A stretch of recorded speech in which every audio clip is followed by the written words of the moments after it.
আবার বাংলাদেশের জাতীয় রাজনীতিতে ফিরে এসেছে ডিপ স্টেট। জুলাই অভ্যুত্থান ও পরবর্তী পর্যায়ে হাসিনা সরকারের পতনের পর এসেছিল ডিপ স্টেটের প্রসঙ্গ। বলা হচ্ছিল একটি নির্বাচিত সরকারকে ক্ষমতা থেকে সরিয়ে দিয়েছে ডিপ স্টেট। অভিযোগের নিশানায় ছিলেন মার্কিন প্রেসিডেন্ট ট্রাম্প। যদিও ট্রাম্প সেই অভিযোগ অস্বীকার করেন। আর প্রসঙ্গে হাসিনা ক্ষমতা থেকে সরে যাওয়ার পর বিভিন্ন গণমাধ্যমকে দেওয়া সাক্ষাৎকারের কথা বলতে হয়। প্রথম দিকের সাক্ষাৎকারে তার মুখে ডিপ স্টেট শব্দটি শোনা যায়নি। পরবর্তীকালে তিনি সরাসরি আমেরিকাকে দায়ী করেন, জানিয়ে দেন আমেরিকা তাকে সেন্ট মার্টিন দ্বীপ তুলে দেওয়ার জন্য চাপ দিচ্ছিল, কিন্তু দেশের স্বাধীনতার সার্বভৌমত্ব বিসর্জন দিয়ে তিনি কোনোভাবেই সেন্ট মার্টিন দ্বীপ আমেরিকার হাতে তুলে দেবেন না। এর জন্য ক্ষমতা থেকে তাকে সরে যেতে হলে তিনি চলে যাবেন। হাসিনা ক্ষমতা থেকে সরে গিয়েছেন, মোহাম্মদ ইউনূস তদারকি সরকার প্রধানের দায়িত্বভার গ্রহণ করেন।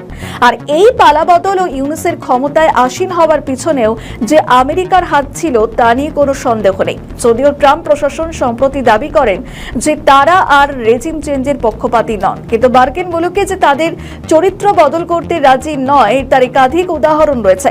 পাকিস্তানে ইমরান সরকারকে ক্ষমতা থেকে তারাই সরিয়ে দিয়েছিল। নেপালেও পালাবদলের পিছনে তাদের হাত রয়েছে বলে মনে করা হচ্ছে। এমনকি ভারতেও তারা পালাবদল চেয়েছিল, কিন্তু পেরে ওঠেনি। এবার তো সরাসরি তদারকি সরকারের সাবেক ছাত্র উপদেষ্টা আসিফ মাহমুদের মুখে শোনা গেল ডিপ স্টেটের কথা। সাংবাদিক সম্মেলনে তিনি বলেন, অন্তর্বর্তী সরকারের দায়িত্ব পালনের শুরুর দিকেই ডিপ স্টেটের ভিতরের কিছু শক্তিশালী প্রতিষ্ঠান তাদের পক্ষ থেকে 2029 সাল পর্যন্ত ক্ষমতায় থেকে যাওয়ার একটা প্রস্তাব দেওয়া হয়। কি বলেছেন পূর্বতন তদারকি সরকারের এই উপদেষ্টা?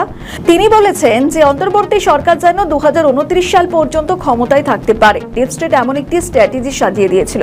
আসিফ মাহমুদ সাজিব ভুইয়া বলেন, আমরা যখন সরকারের দায়িত্বে ছিলাম শুরুর দিকে আমাদের বিভিন্ন শক্তিশালী ইনস্টিটিউশন, যাদেরকে আসলে ডিপ স্টেট বলা হয়, তাদের কাছ থেকে আমাদের অফার করা হয়েছিল। বলা হয়েছিল শেখ হাসিনার যে মেয়াদ আছে 2029 সাল পর্যন্ত, সেটি আপনারা শেষ করুন, আমরা আপনাদের সহযোগিতা করব।